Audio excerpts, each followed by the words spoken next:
Hey guys, welcome back to the home. Today I've got for you the 5th episode of Added Time. Today we're going to be talking about all the big fixtures of the weekend in the Premier League, and we're going to be starting off with the 4-0 demolition of Bournemouth by Tottenham Hotspur and what that means for them and the title. Now, I've already done the thumbnail for today's video and I know that Tottenham are on it. That's probably just because I felt that they deserved to be on it at some point. Obviously I could have put United on it. United probably deserved to be on it, to be quite honest, but it is what it is. Now, do either of you two think that Tottenham could genuinely go on and win the title from here?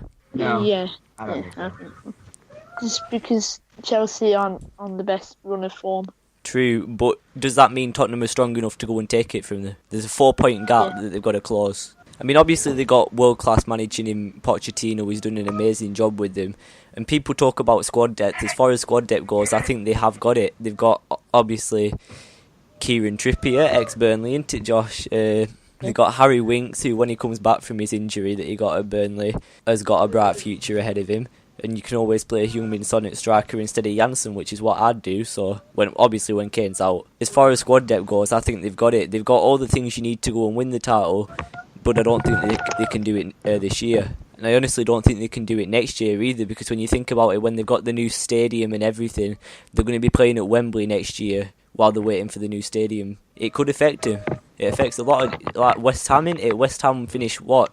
They got Europa League last year, didn't they? Yeah. Exactly. And now there's talk of him being in the relegation battle. They'll stay up, but they are kind of in it. So shows what a stadium can do. I really hope that it's good for Spurs and Spurs can deal with it and they can challenge. But I don't know. I think Tottenham will win the league because Chelsea got beat by United, but then they got beat by Crystal Palace and they win the next game after that. I think I'm not quite sure, but Chelsea have an easy run of games now. Although they've got, I don't know who else. It might be another big team. I'm not quite sure. Tottenham also have United, so that's not going to be easy. I'm not quite sure. I don't know what Tottenham's home record like, but I still don't think that Tottenham. I don't think Tottenham will.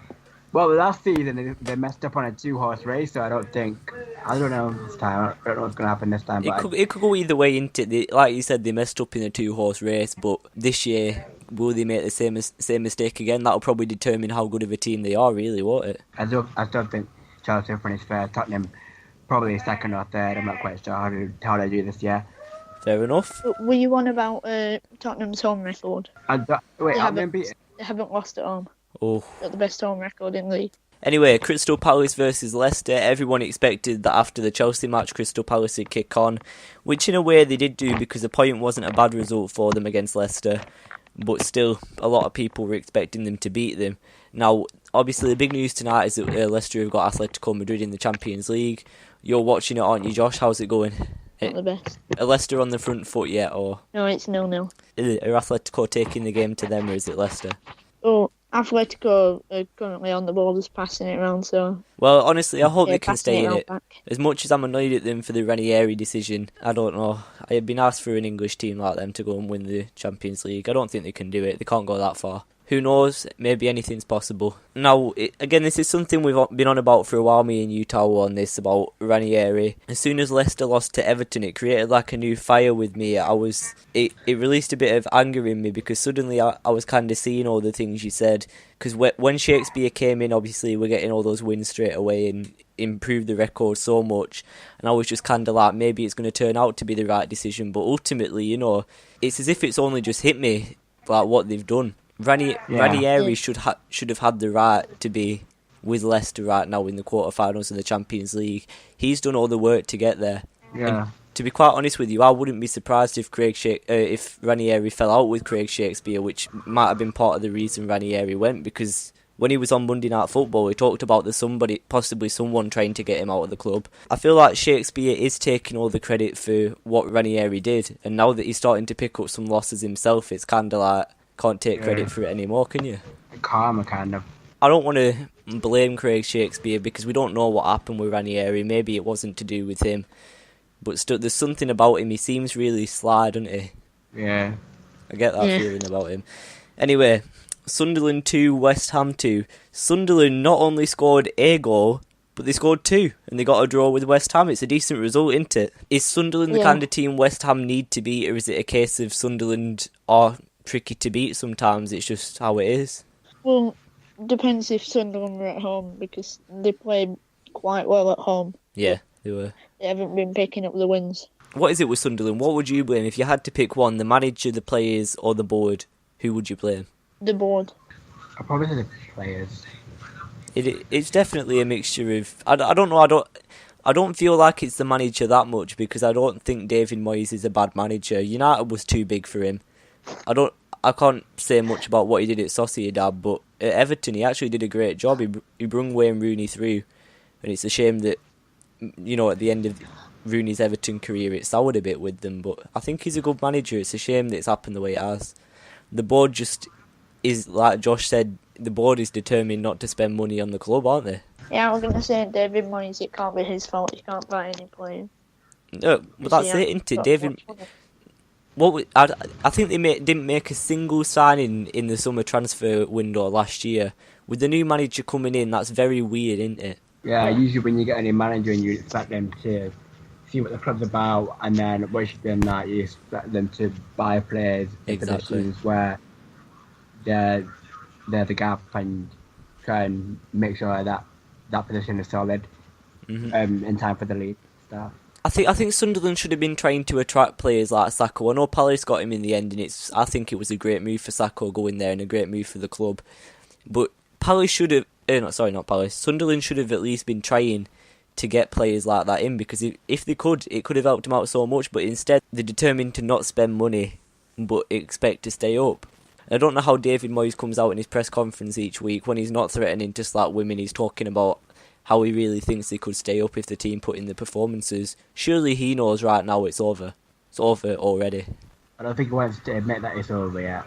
That's probably it, isn't it? Anyway, as long as we're all agreed on that one. Everton 3, Burnley 1. Josh, what was it like then? I hear that the Everton fans were actually got out of got out of the cage for once. They were actually enjoying it. Probably because they won. No, they weren't really enjoying it, but they were shouting at Burnley fans. Typical, innit? They were. What's your analysis as to how your team played, Burnley, and then we'll move on to Everton in a second. We played better in the first half, but as soon as that goal went in, we pushed. Then when they scored the second goal, we just gave up. The only player that wanted to play there was Joey Barton. So what about Everton? How were Everton set up? Was it something to do with the way Burnley was set up? Was that what was wrong, or was it just Everton outplayed you on the day? Well, Everton didn't really outplay us. They just pressed in the second half. They're more of a second half team than the first half team. It feels weird to hear that and all, because normally it's Burnley who go to the big teams and press and press and press at the moment. So to hear that Everton can press better than Burnley, it's a bit of a shock. But well, we did press, but when they pressed, they destroyed us. They were a bit lucky. Who were the scorers? Lukaku, Sam Bolts, Ben Miongo, which was unlucky, and Phil Jagielka. I remember. Oh yeah, Phil Jagielka. That's 3-3 for good old Jagielka now, isn't it? Yeah. We talk all the time about whether we think Burnley will stay up. I still do. What about you, Tower? I think so. I might have had them in my predictions to go down, but I think they've performed pretty well, and they've done a lot better since last time they were in the Premier League. So I think they'll stay up. They definitely learned from the mistakes, haven't they? That's the one thing Sean Dyche, to me, seems to have done really well. Last time they were in the Premier League, sometimes they were getting battered. Now it's not happening as much, is it? They're coming out not only stronger, but the mentality's a lot better. Even if they're going to lose, they'll lose gracefully. I like that about them. I just want to ask one question. Go on. Who do you think is the best manager in the Premier League? Oh, normally I go between Klopp and Guardiola, so maybe it'd be better for me to play it safe and just say, it's Pochettino. But entertainment value, I'd say it's Klopp.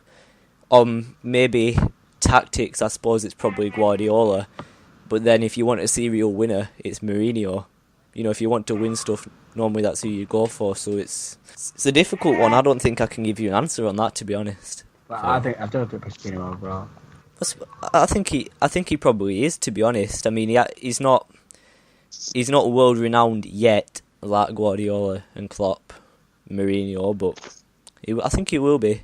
It'll only take a bigger team to come in for him once he's done at Tottenham, and that's the thing.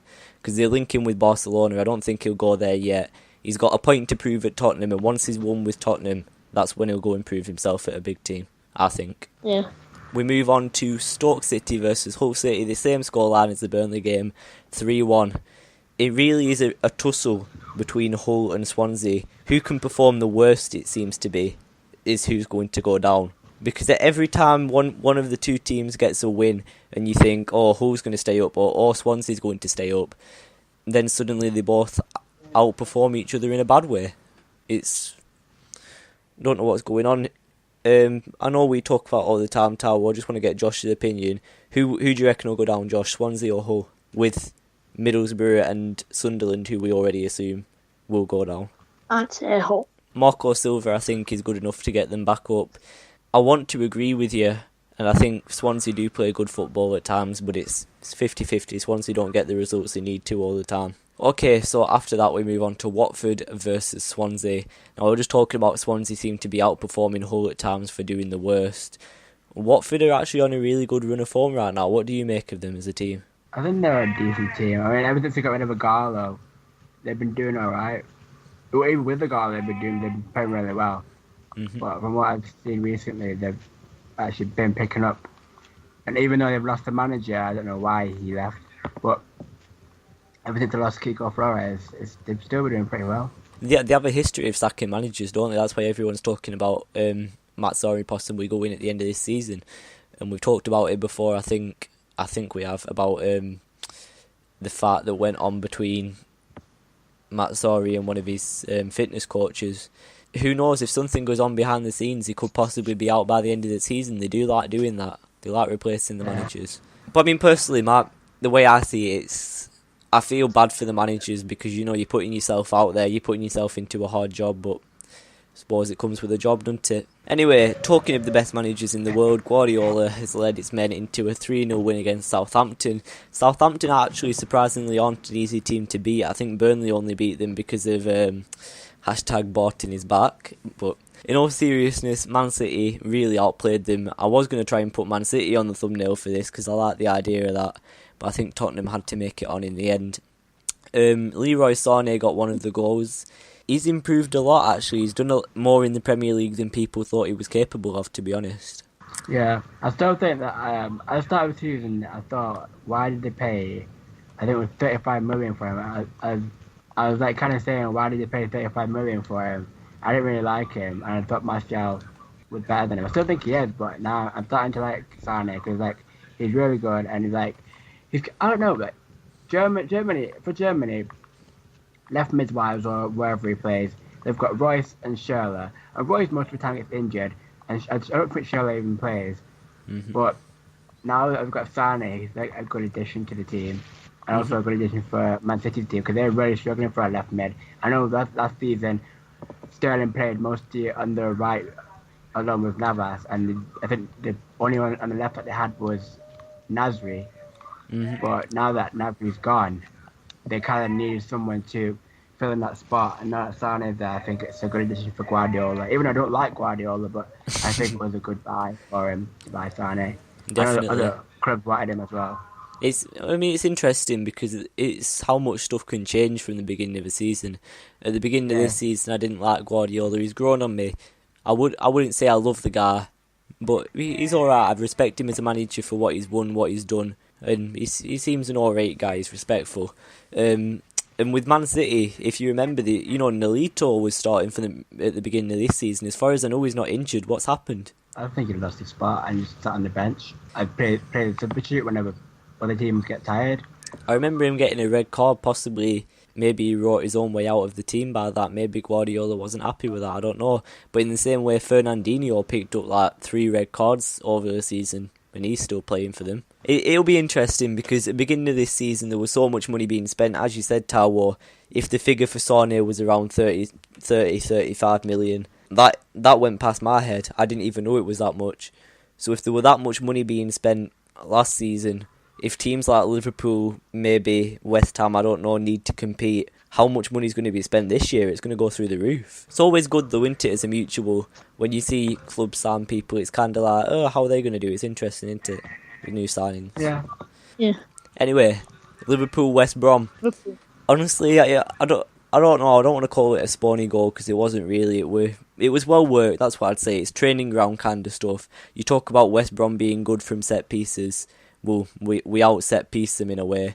We were set up. We were disciplined. We didn't give away many set pieces because we know what West Brom can do. I don't know if we give away any, but I know that Klopp set out to not give them any set pieces.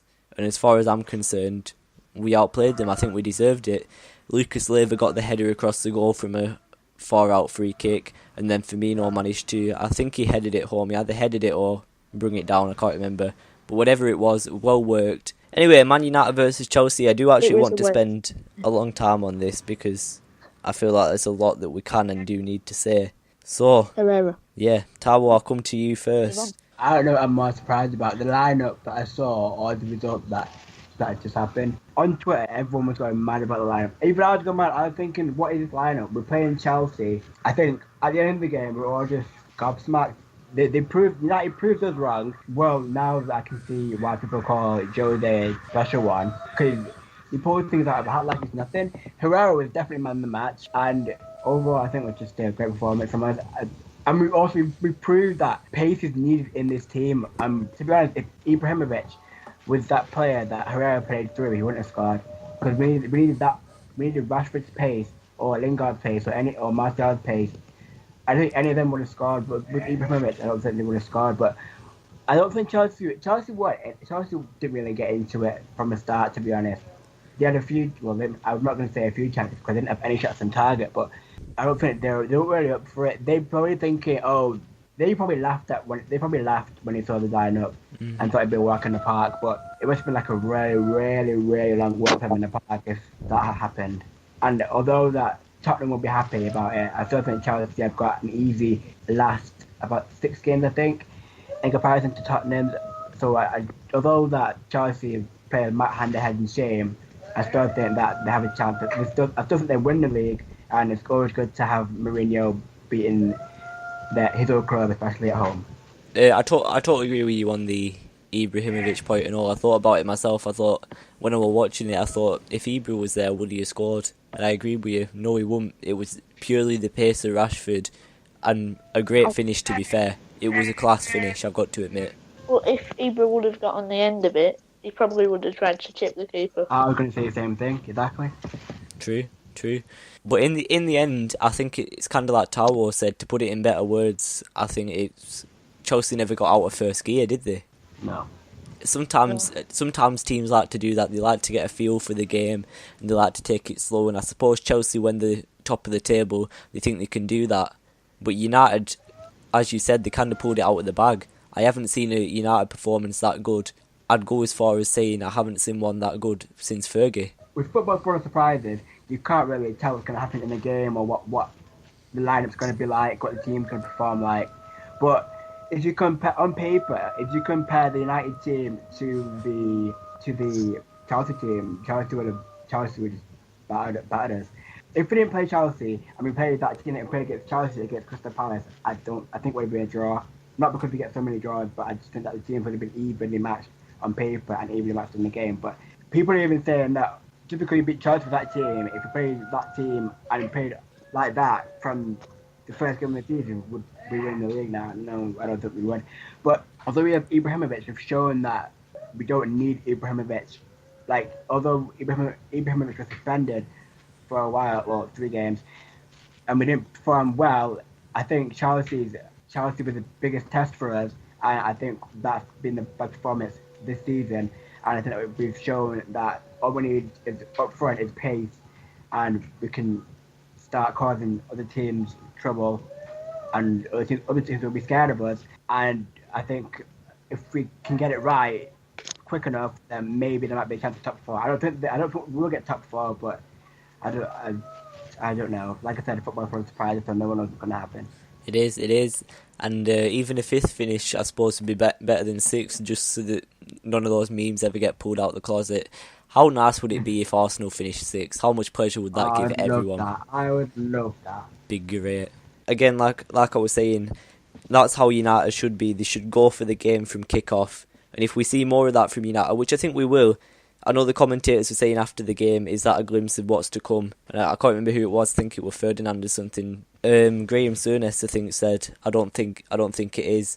But I think it could be. I think we'll see more of that next season. I know everyone at the beginning of this season thought United had a challenge for the title. Maybe it'll be a bit of a flop of the season considering the way it's gone. But if they win the Europa League, 2 trophies in hand, does the Premier League matter that much this year if they learn from it? I've got to admit, even from a Liverpool fan's point of view, it's funny to laugh at, this, United can't get top 4 with the team they've got. But it'll still be a fairly successful season. EFL Cup and... possibly finish top 4. Oh no, they don't have a chance at the FA Cup. Chelsea knocked them out, didn't they? Yeah, EFL Cup already won. Chance at the Europa League. I think it could be a good season for them. They just got to work on that Premier League finish. But if they get top 4, it will be a good season, I think. Arsenal versus Middlesbrough, the last game we've got, and Arsenal have finally won a match. Now, I watched it in parts. I saw all of the goals, but I saw them with the volume off because I was working on something. All I can say is I was laughing at one point. I was eyeing up how much I was going to enjoy Arsenal Fan TV, but then they went and got the winner. So, and funnily enough, those goals were brilliant. Oh, it was. And Ozil and Sanchez, the 2 people who scored, you couldn't, right now at Arsenal, you couldn't pick 2 less likely scorers, in my opinion. They've done that little for them. But they're on the score sheet, respect to them, good goals. What do you think, Towel? I don't know about Arsenal. I mean, I played it all the time. I used to like Arsenal, but now I don't really like them anymore. But I watched the game just to see how they would do and just to laugh at them. When they were drawing, I was really happy. But I don't know what it is about Middlesbrough. I don't know if it's their defence. I don't know. Overall, it was a really boring game. Arsenal didn't really... I thought that Middlesbrough defended poorly for the goal, and to be honest, anyone could have scored that. I was pretty impressed Ozil scored that, considering it was on his right foot, and he goes missing a lot. But overall, I don't think that Arsenal are capable of winning getting top 4, and I think that they need to strengthen other positions. I think, but in terms of the Middlesbrough game, once Traore came on for Middlesbrough, when Middlesbrough started to turn up the heat, but unfortunately it was a bit too late. Yeah, definitely. And that could be the story of the season for Middlesbrough. Too late. Well, I don't know how you can sack Wenger now, because he's served so many years at the club. Look what he's done for the club. He's won the FA Cup so many times. I think the argument to that would be it's right now that matters, isn't it? It's not the past.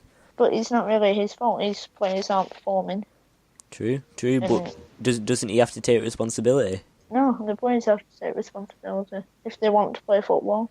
They should perform. Yeah, interesting. They're getting paid. They're getting paid well enough. They've got to take responsibility. I agree with you on that one. Well said. Anyway, that's going to bring us to the end of this week's fixtures.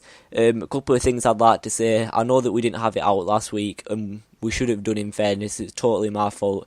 But I will make sure that this is out every week until the end of the season. It's a couple of people who can get involved with it again, George and Evan, whenever they're available. It's also nice to have Josh on for the first time, so thanks for joining me and Tao today, Josh. And I hope you have enjoyed this. If you have, don't forget to leave a like, and I'll see you next time.